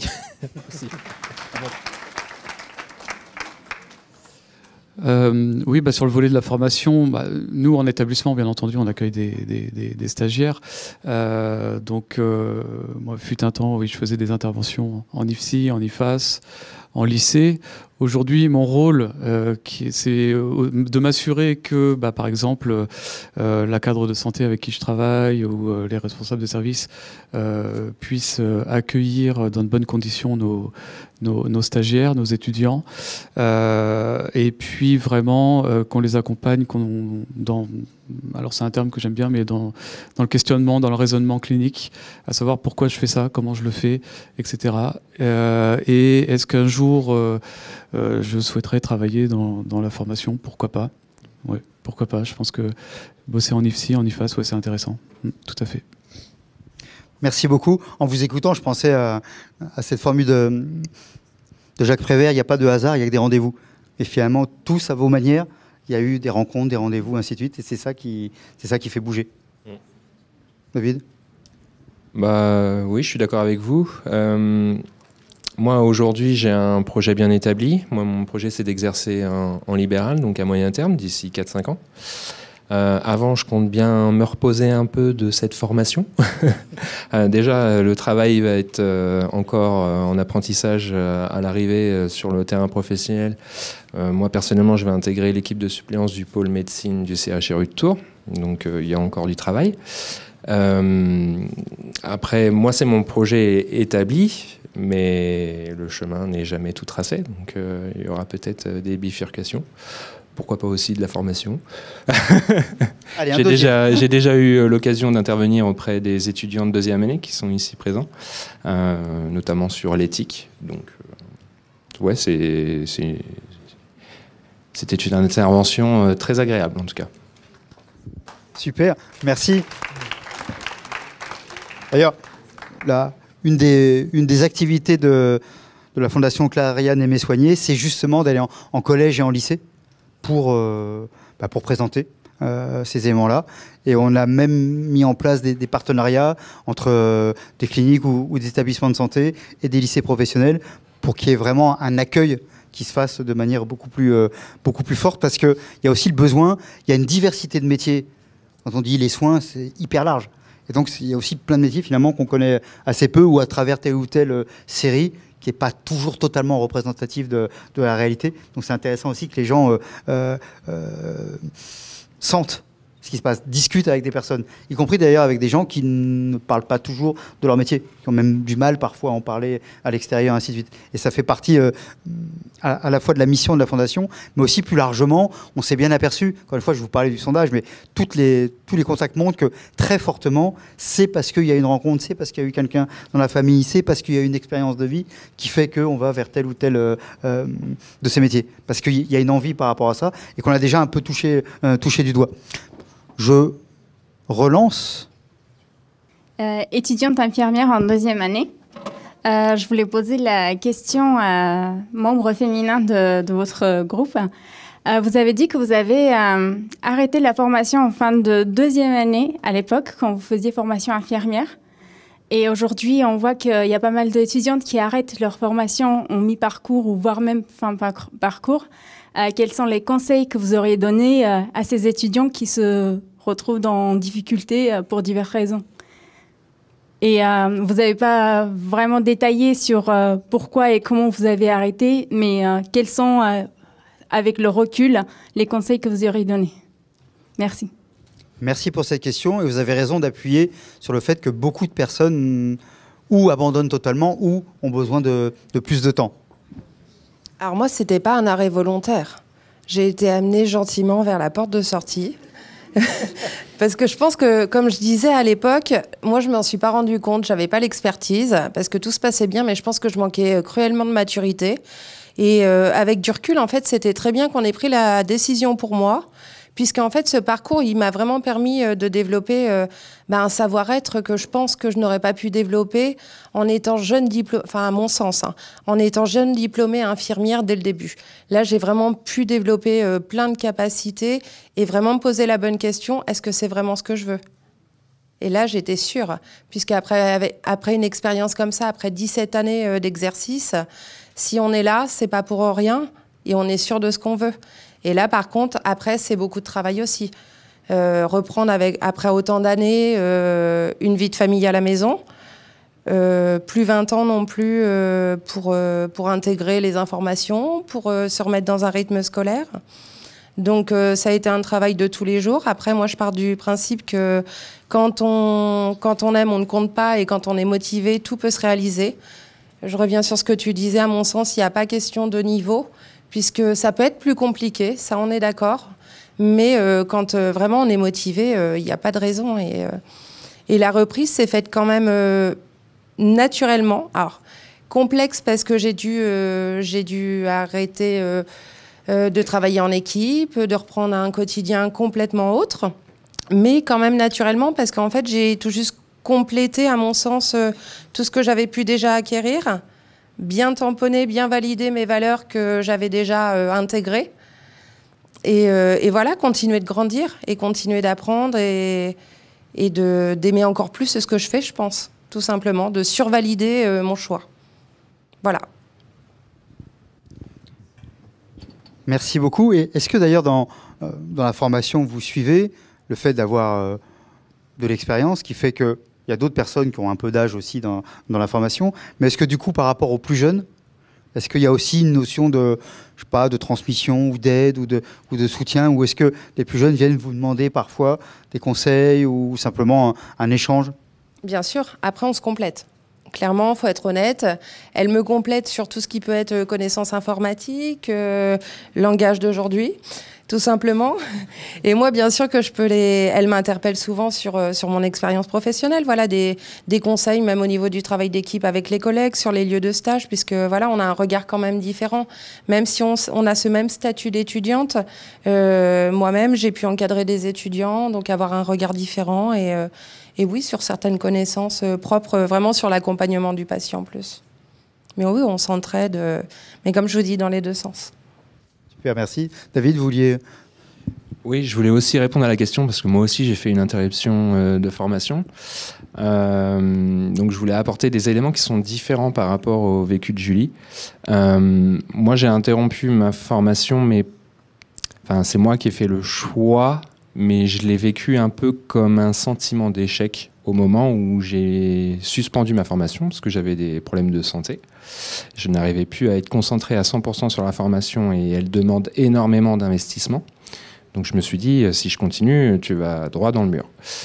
Donc ça a été une décision difficile à prendre. Et avec le recul, je ne regrette pas du tout mon choix. Comme j'ai pu exercer en tant qu'aide-soignant sur le terrain, ça m'a permis aussi de revenir en force, reprendre de la confiance en moi, apprendre énormément avec le travail en équipe, avec l'interprofessionnalité. Et de refaire un peu mes armes sur le terrain et de revenir plus fort et avec des connaissances enrichies qui m'ont été très utiles pour la reprise de ma formation en deuxième année. Et je ne regrette pas du tout mon choix aujourd'hui avec le recul. Merci beaucoup. Des questions? La première, c'est pour la dame. Elle a dit, excusez-moi, elle a dit qu'elle avait déjà fait 2 ans d'études infirmières et elle a arrêté. Et elle a recommencé en aide-soignante. Pourquoi revenir sur aide-soignante alors que vous aviez déjà fait 2 ans, alors qu'il vous restait qu'une seule année? Je crois que vous n'êtes pas compris. Vous êtes revenu dans l'école d'infirmière. Oui, je suis revenue à l'école d'infirmière. Elle n'est pas revenue à l'école d'aide-soignante. D'accord. Et elle a recommencé en première année? Oui, j'avais pas le choix. Moi, quand j'ai fait mes 2 années d'école d'infirmière, c'était l'ancienne école d'infirmière, l'ancien cursus. Oui. Donc, du coup, 17 ans après, j'avais pas le choix que de repasser un concours pour réintégrer ce cursus maintenant universitaire et de recommencer les 3 années complètes. Ah, d'accord. Et pour le monsieur, c'était la même question aussi? Alors moi, j'ai suspendu ma formation en milieu de deuxième année. Ok. Donc j'ai fait les 3 premiers semestres et je suis revenu 2 ans et demi après. J'ai recommencé au début du semestre 3 parce que je voulais revenir, intégrer la formation en même temps que tout le monde pour que l'intégration se fasse plus facilement et aussi pour faire des piqûres de rappel sur les cours que moi j'avais déjà validés. Donc reprendre la formation plus sereinement plutôt que d'arriver en cours d'année. D'accord, c'est mieux. C'est un choix. Merci. Alors, les questions se multiplient. Alors, il y a une personne tout devant. Alors, Maëva, aide-soignante, moi j'avais une petite question parce que du coup, je vois que des infirmiers. Du coup, je me posais la question parce que vous avez tous des parcours différents en début de parcours professionnel. Et je me disais, pourquoi infirmier et pas aide-soignant? Pourquoi vous n'êtes pas arrêté à aide-soignant en fait? Qu'est-ce qui vous a fait en fait vouloir évoluer plus que aide-soignant? Parce que du coup, aide-soignant, il y a le relationnel, il y a tout ce que vous dites. Mais pourquoi plus en fait? Voilà. Merci pour la question. Moi, personnellement, je pense que c'est parce que, déjà, à la base, je voulais être infirmière. C'est la vie qui a fait que j'étais aide-soignante. Je ne regrette pas du tout, mais je pense qu'après, quand on a la soif d'apprendre et la curiosité de vouloir toujours un petit peu plus, eh bien, voilà, on satisfait notre manière d'être. Et je pense que, moi, la question qui reviendrait plus de mon entourage, c'est qu'est-ce que tu vas faire après ? Parce que je suis une personnalité qui aime avancer et qui a tout le temps besoin de découvrir plein de choses. Donc là, je pense que c'est le palier. 17 ans, j'ai pu parcourir déjà pas mal de services. J'ai eu la bougeotte beaucoup pour apprendre. Donc là, je me sentais quasi accomplie, même si on apprend encore tous les jours, je me sentais quasi accomplie au niveau de mon rôle d'aide-soignante. Donc vitesse supérieure, on découvre le rôle d'infirmière, on revient sur le premier vœu. Ok, d'accord. Merci de cette question qui est aussi de dire que, évidemment, si on s'accomplit, pour reprendre votre terme, comme aide-soignante, je dirais tout va bien. Ce qu'on voulait montrer, c'était c'est la diversité des chemins. Si on avait juste présenté quelqu'un qui a dit en fait j'étais aide-soignant et voilà, bon, ça vous aurait ennuyé au bout d'un moment, quoi. Donc c'était aussi l'idée de raconter autre chose, mais votre question est excellente. C'est qu'on peut aussi évidemment s'accomplir complètement, y compris d'ailleurs en changeant de secteur. Donc finalement on peut, avec le même métier d'origine, on peut faire 1 milliard de choses différentes. Monsieur le directeur, vous voulez aussi dire quelques mots? Oui, ça rejoint un petit peu ce que je voulais dire. Alors, moi, pour ma part, comme je vous l'ai dit, en dessous de kiné, c'est écrit infirmier et pas aide-soignant. Donc, c'est pour ça que je suis plutôt allé sur des études d'infirmier. Pour autant, j'ai travaillé comme aide-soignant pendant mes études et ça m'a beaucoup servi également dans mes fonctions d'infirmier avec le rôle propre, je vous apprends rien, et la complémentarité des métiers aide-soignant, infirmier, et tout ça dans le même but de l'accompagnement des personnes. Donc voilà. Donc moi, pour ma part, le choix d'infirmier c'est fait comme ça, mais en tout cas, c'est vraiment la notion de complémentarité qui est indispensable dans nos métiers. Merci beaucoup. Et juste quand nous étions la dernière fois, nous étions à Toulouse, et beaucoup de personnes insistaient sur le fait que finalement la personne qui est le plus en contact de la personne fragilisée, de la personne malade, et la personne même qui a décédé, c'est l'aide-soignante. Et donc il y avait quelque chose aussi autour de ça qui disait l'importance est presque quelque chose d'hyper valorisant, puisqu'à la fin c'est la personne qui prend le temps aussi et qui a le temps, même je dirais un peu institutionnel, de passer du temps. Et donc là il y avait quelque chose aussi de très très fort. Et finalement le soin, c'est d'abord, ça s'appelle l'écoute, le prendre soin. C'est pas administrer quelque chose. Et on voit bien, les mots sont pas les mêmes. Administrer, ça a un côté très très technique. Le prendre soin, c'est quelque chose d'autre. Vous parliez de l'empathie, voilà. Et ça s'invente pas, quoi. On l'a ou on l'a pas. On peut apprendre plein de techniques, mais cet élément-là, je dirais qu'on est avec. C'est une question de personnalité. Et ça, vous pouvez faire toutes les études que vous voudrez. Si vous n'êtes pas bien avec ça, vous serez pas bien. Voilà. Vous serez pas bon et vous serez pas bien. Une autre question.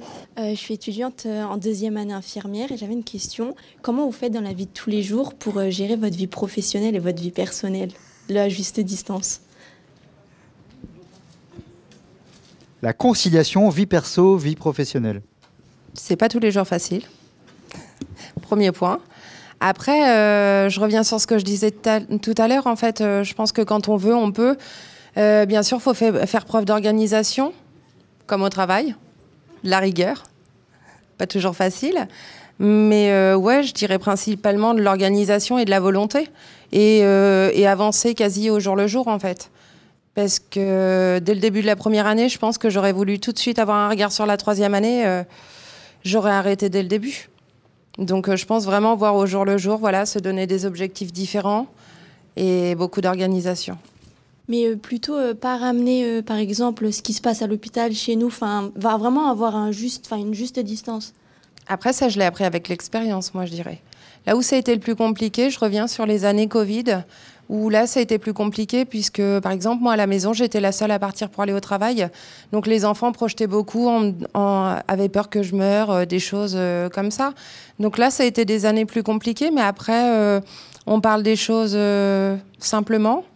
Et puis voilà, avec l'expérience, moi, j'ai appris à faire la différence entre mon métier et la maison. Et je dirais qu'il y a toujours des situations qui vont vous marquer, qui m'ont marqué plus que d'autres, puisque c'est normal, on est humain. Et voilà, on apprend à en tirer du positif, du négatif, à l'analyser différemment et à pas perdre de vue que, hélas, il y en a d'autres et qu'on doit continuer, quoi. Et puis, je pense, moi, je reviens sur la passion où je pense qu'elle motive, quoi. Et ça donne toujours envie de plus et d'être au plus proche, au mieux, au plus compétent. Donc, je pense que je reviens aussi sur cette soif d'avancer. Allez, on applaudit une dernière fois. On les remercie. Je vous remercie tous les 4. Je vous propose de retrouver une place là, devant. Merci beaucoup à vous quatre. Et je vais demander au professeur Pauline Saint-Martin de bien vouloir me rejoindre. Vous venez pour deux raisons. À la fois, on s'était dit, vous avez un autre métier, professeur de médecine, médecin, mais dans un cadre un peu particulier. Vous avez un job qui est pas le truc le plus connu qui soit. D'ailleurs, je vous poserai la question de la vocation. Et l'autre élément, c'est vous êtes aussi la présidente de la Maison des Femmes. Et on trouvait intéressant aussi, y compris parce qu'il y a un travail vers les soignants. Et donc, à ces deux titres-là, on pensait utile que vous interveniez. Donc, merci d'abord d'avoir réussi à vous libérer, parce que c'était un peu sportif. Merci beaucoup. Merci de m'avoir proposé de venir. Merci à la Fondation Clariane. Donc effectivement, moi je m'appelle Pauline Saint-Martin, j'ai 44 ans, encore pour quelques jours. Voilà. Je travaille à Tours depuis toujours. En fait, j'ai fait mes études de médecine à Tours et après un lycée à Blois.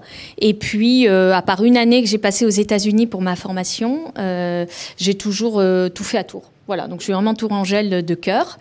Alors, je ne sais pas par quoi je commence, par le job. Le job. Ouais. Alors, moi, je suis médecin légiste, voilà. Donc, c'est un métier qui est à la fois, vous dites pas du tout connu, mais quand même un petit peu. C'est-à-dire que... J'ai entendu déjà des... Ah oui, tout le monde a l'impression, enfin, vous voyez, les gens qui regardent la télé... Ma mère, elle lit la Nouvelle République et elle me dit j'ai vu que tu avais fait ça hier. Je pense qu'il est mort de ça. Bah oui, je dis maman, je sais même pas, j'ai pas encore fait l'autopsie, mais je le note quoi. Bon, donc en fait les gens. Elle a raison souvent ou pas ? Elle a souvent. Bah oui, c'est ma mère. Hein. Ah ouais. Donc en fait. Les gens se sont appropriés ce métier parce que ça fait à peu près une quinzaine d'années que, alors un petit peu moins maintenant, mais pendant au moins 10 ans, il y avait presque tous les soirs sur une chaîne de télé une série où il y avait un légiste. Alors c'était pas forcément le métier principal. Des fois la plupart du temps c'est un policier de police technique et scientifique, mais quand même le légiste était là. Donc bon, c'est pas là-dessus que vous m'avez fait venir, mais disons que moi je suis légiste, donc à la base. J'ai fait médecine pour être médecin légiste à une époque où, si vous calculez mon âge, c'était quand même pas un métier vraiment mis en valeur. On connaissait assez peu, on savait pas du tout ce que c'était, on en parlait, les séries n'avaient pas encore commencé. Mais je sentais que ça allait être un métier que je voyais que par le biais des enquêtes policières. Moi, je pensais pas du tout que c'était un métier de soignant, en fait, d'être médecin légiste. Je me voyais faire des autopsies, en fait. Mais je me voyais participer à des enquêtes, en fait. Et moi, je me disais, je voudrais faire un métier où je m'ennuie pas du tout. Je voulais vraiment qu'un des objectifs de mon métier, parce que ça dure 50 ans quand même, vous l'avez dit, peut-être plus longtemps pour nous quand même, faut pas se leurrer. Il fallait un métier où on s'ennuie pas quand même, parce que c'était important. Et donc je me suis lancée là-dedans et c'est là où c'est amusant parce que finalement, avec les 4 personnes qui étaient là, qui étaient vraiment très intéressantes, on a à la fois pas de points communs et à la fois beaucoup de points communs parce que il y a l'aspect passion, c'est vraiment intéressant ce que vous avez dit, et il y a le fait que des premiers jours, et moi c'est le premier jour qui a tout changé parce que quand j'étais étudiante en médecine, j'ai fait un stage à l'Institut médico-légal et le premier jour, il y a eu une scène de crime. Enfin, le premier jour, en fait, je suis arrivée et le patron m'a dit fais du café parce qu'on était en 2002. Donc, quand une fille arrivait en tant qu'étudiante en médecine, elle faisait le café au patron, quoi. Bon, ça a un petit peu changé quand même. Et ça, c'était à 8h30. Et après, il y a eu une scène de crime. Et je pense que ça ne serait pas arrivé le premier jour. Ma vie aurait sûrement été différente parce que je suis rentrée le soir chez moi. C'était ce qu'on appelle un féminicide, mais qu'on n'appelait pas comme ça à l'époque. C'était en 2002. Et je me suis dit, soit j'arrête complètement parce que ça va être super dur, soit je fais ça toute ma vie parce que c'est quand même incroyable, quoi. Voilà. Bon, j'ai décidé de continuer. Alors, en fait, dans les premières années d'exercice, on faisait des autopsies et on voyait déjà des victimes de violences. Parce qu'en fait, on a un rôle de constat pour la police, aussi bien dans l'autopsie que dans l'examen des victimes vivantes. Quand il y a des violences qui ont été commises sur une personne, on doit faire un constat des blessures sur le corps, pour que après les policiers ils se rendent compte de ce qui s'est passé et de la gravité des faits. Et ça peut être qu'un médecin qui fait ça. Ça peut pas être un policier qui a accès au corps des victimes. C'est un médecin et c'est le rôle du médecin légiste. Donc on n'est pas vraiment dans le soin. On intervient de manière très ponctuelle auprès de gens qui ont vécu des choses vraiment terribles et on prend des photos, on fait des constats. Et moi, quand j'ai commencé, en fait, on voyait que des gens qui avaient subi des violences physiques.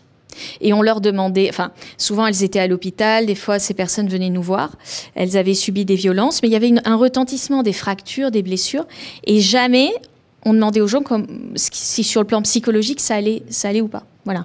Et j'ai vécu les premières années de ma carrière de médecin légiste en constatant, quoi, en examinant les blessures, les plaies, les bleus, en expliquant aux policiers en quoi c'était des violences. Souvent, les auteurs de violences, ils nient qu'ils ont commis des violences. Donc là, ils disent que la personne est tombée, tout ça. Donc on essayait de dire pourquoi c'était pas possible.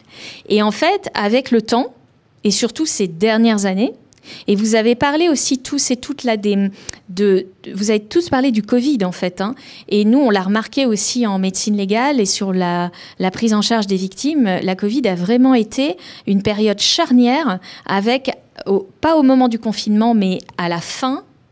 Quand on est revenu plus ou moins à une vie normale, une explosion des révélations de violence, qui avait déjà commencé avant avec MeToo, mais qui a quand même été plus explosé, surtout chez les enfants. Et là, on a commencé depuis 5-6 ans à s'intéresser à l'aspect psychologique, au retentissement des violences sur les gens, et aussi au fait qu'en tant que soignant, en tant que professionnel de santé, on est quand même en première ligne pour repérer les violences chez les patients. Voilà. Alors, c'est un phénomène très compliqué, les violences. À la fois, les soignants doivent les repérer chez leurs patients.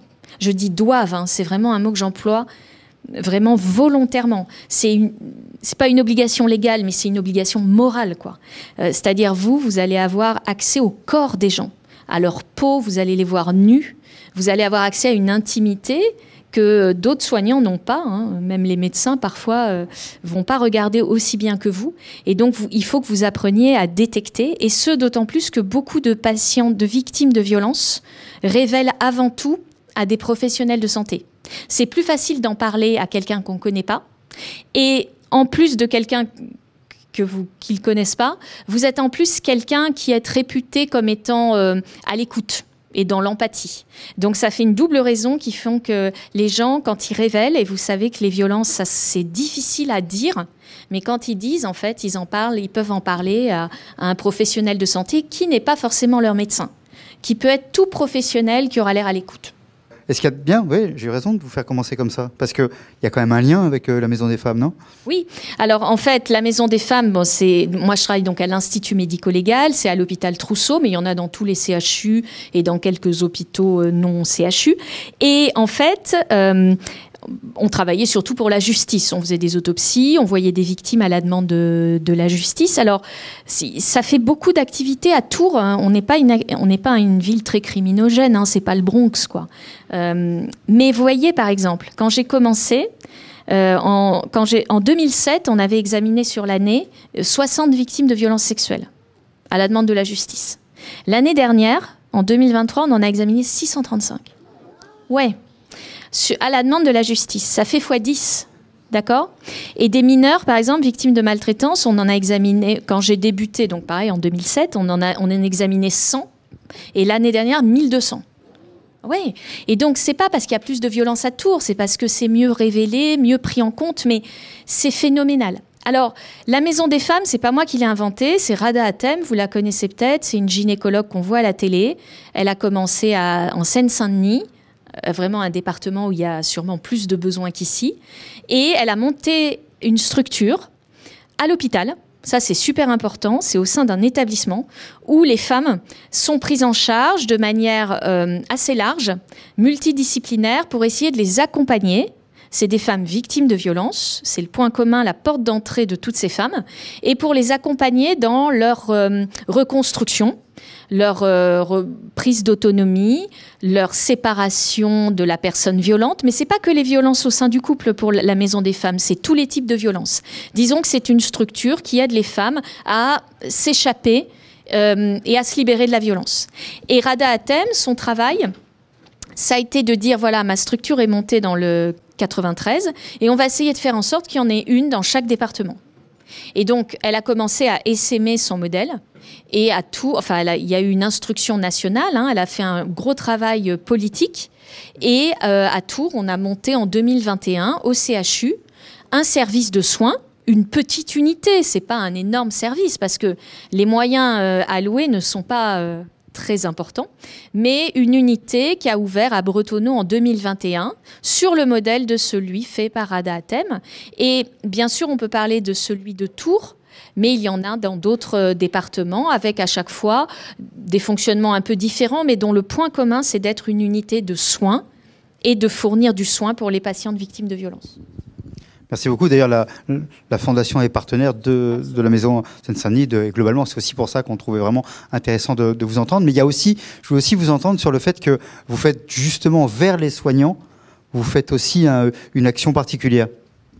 Alors, en fait, et ça aussi, c'est une prise de conscience que j'ai eue dans mon travail d'enseignante au fur et à mesure des années, c'est que au début, quand j'enseignais la médecine légale, je me disais il faut enseigner comment examiner un corps. Et aujourd'hui, plus du tout.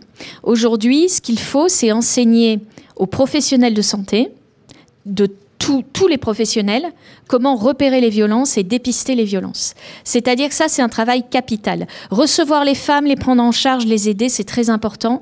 Mais former les professionnels de santé, c'est aussi important. Parce qu'on ne pourra s'en sortir de ce phénomène de violence faite aux femmes, mais aussi aux hommes. Hein.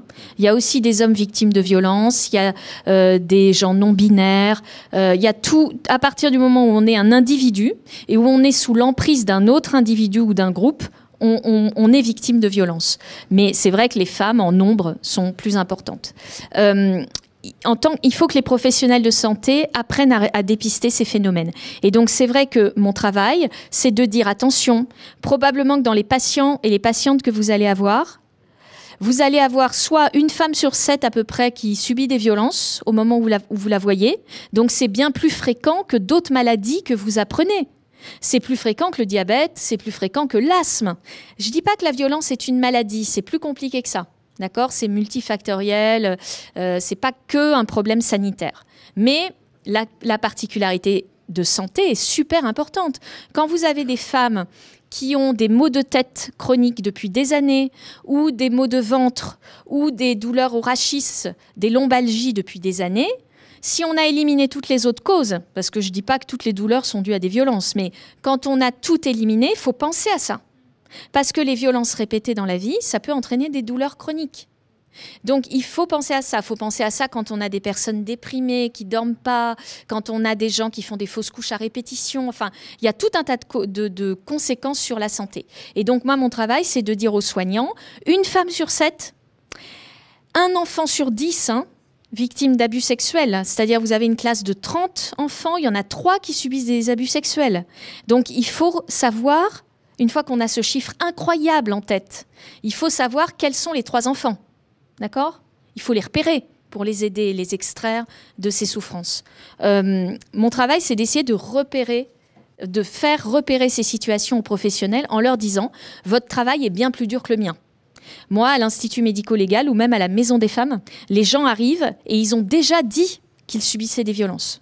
Donc finalement, le job est facile. Je dis ça avec cynisme. Mais c'est vrai, le plus dur est fait. Ce qui est dur, c'est de se dire, tiens, cette personne-là, que je ne connais pas, mais ça pourrait être quelqu'un de mon entourage aussi, la difficulté existe aussi. Cette personne-là, les bleus ont l'air un peu bizarres, elle dit qu'elle est tombée de l'escalier, mais quand on tombe, déjà on ne tombe pas facilement de l'escalier quand même, ça n'arrive pas souvent. Et puis elle a qu'un bleu autour de l'œil, alors quand on tombe de l'escalier, est-ce qu'on a vraiment qu'un bleu autour de l'œil ? Elle me dit, elle est triste, elle pleure, elle dort pas, est-ce qu'il n'y aurait pas quelque chose là-dessus ? Et c'est dur parce que c'est intrusif, ça veut dire qu'on rentre dans la vie des gens et que ça se trouve, la personne, elle dort pas pour d'autres raisons. Et quand on dit, est-ce que vous subissez des violences ? On peut rompre le lien soignant-patient. Mais il y a quand même, statistiquement, étant donné le nombre de victimes de violences, il y a quand même des risques qu'on tombe sur une situation de violence. Donc il vaut mieux poser la question de manière systématique et que la personne dise « Oh ben non, pas du tout, pourquoi j'ai une tête à être frappée ?» Bon, mais elle vous en voudra jamais. Vaut mieux faire ça et puis se tromper et puis tomber parfois sur une vraie victime, une victime qui aura besoin d'aide et qu'on pourra aider grâce à ça. En vous écoutant, vous disiez au tout début que vous aviez un métier qui n'était pas un métier de soignant. En revanche, il y a une notion de soin quand même. Alors, oui. Vous disiez de repérer tout ça, en fait, il y a du soin. Là. Alors, mes collègues qui travaillent à la Maison des Femmes sont vraiment dans une démarche de soins. On en a fait une unité fonctionnelle assez distincte de la médecine légale, même si ça dépend du même service, parce qu'effectivement, c'est pas le même travail.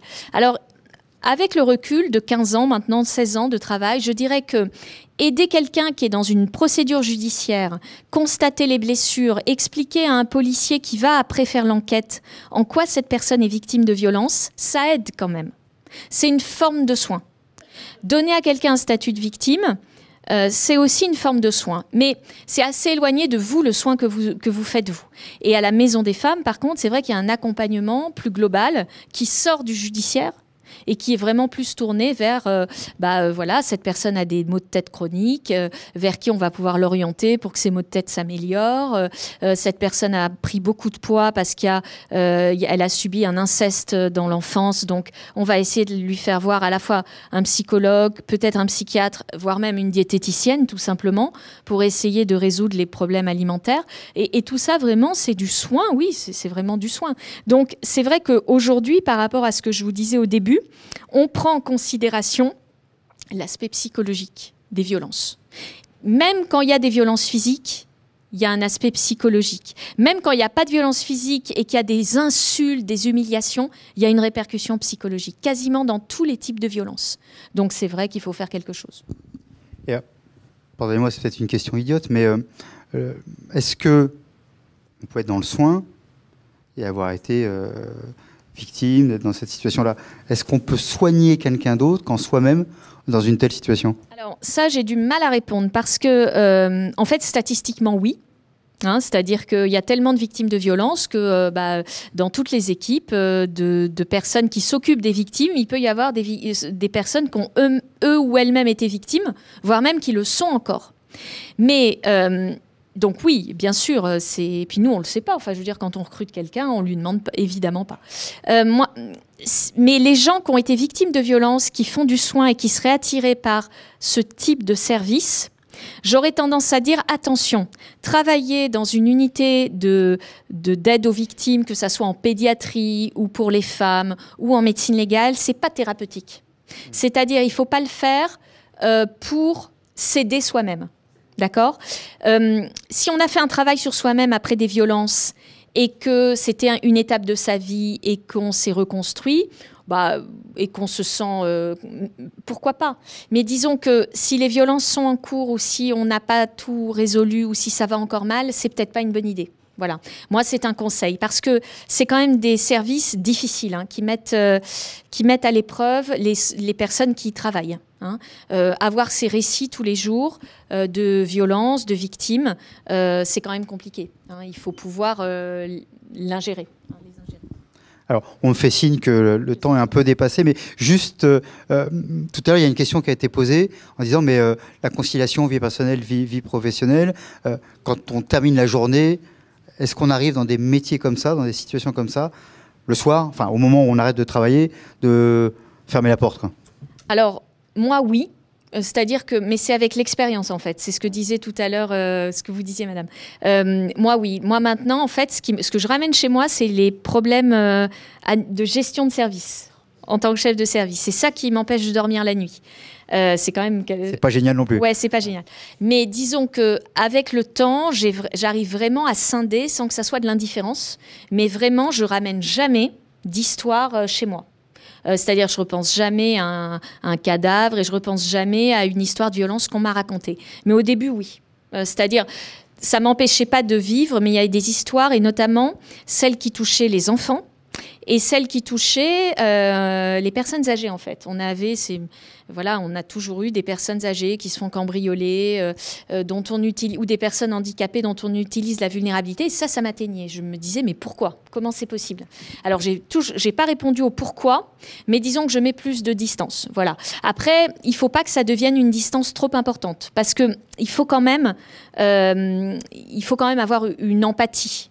Sinon, vous voyez, donc c'est quand même une distance qui est difficile à trouver. C'est la raison pour laquelle je pense que les gens qui vivent ça ou qui ont vécu ça, doivent réfléchir avant de se lancer dans ce type d'investissement. Donc on appellerait ça une sorte d'empathie distanciée, quelque chose comme ça? Je ne sais pas comment appeler ça, je ne sais pas. Je ne sais pas comment, il faudrait me faire ma propre introspection. Oui. Mais oui, disons que c'est le message que je voudrais faire passer, ni une indifférence, ni une... Trop d'émotion, quoi. Ni trop d'émotion. Il ne faut pas que ça devienne émotionnel. C'est intéressant, d'ailleurs, toutes les deux, vous disiez la même chose, c'est la notion d'expérience. C'est la vie aussi qui permet de... À 20 ans, c'est quand même plus compliqué qu'à 40, quoi. Oui, c'est vrai, tout à fait. Je suis d'accord. Alors, qu'on ait 20 ans, qu'on ait 40, on l'applaudit.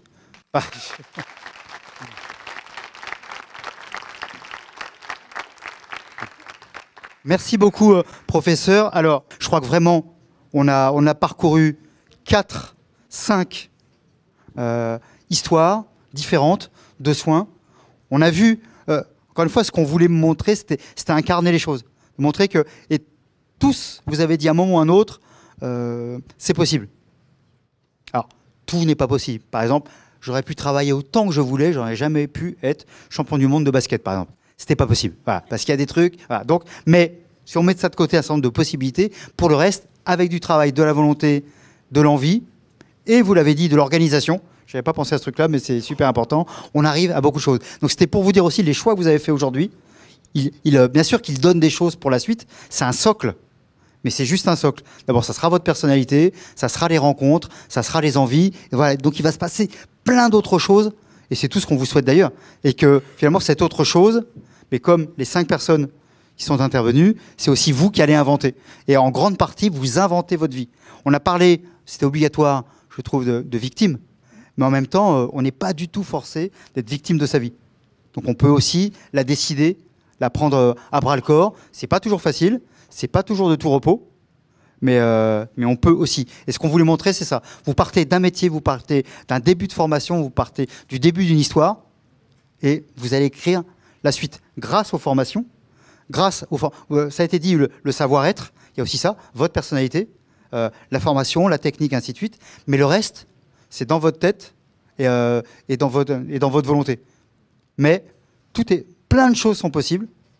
C'est à vous de le décider. Il n'y a pas un seul chemin. Votre camarade tout à l'heure, quand elle est intervenue, c'est aussi, si vous avez envie de vivre votre métier comme aide-soignante toute votre vie, il n'y a aucun sujet. Il n'y a aucun problème avec ça.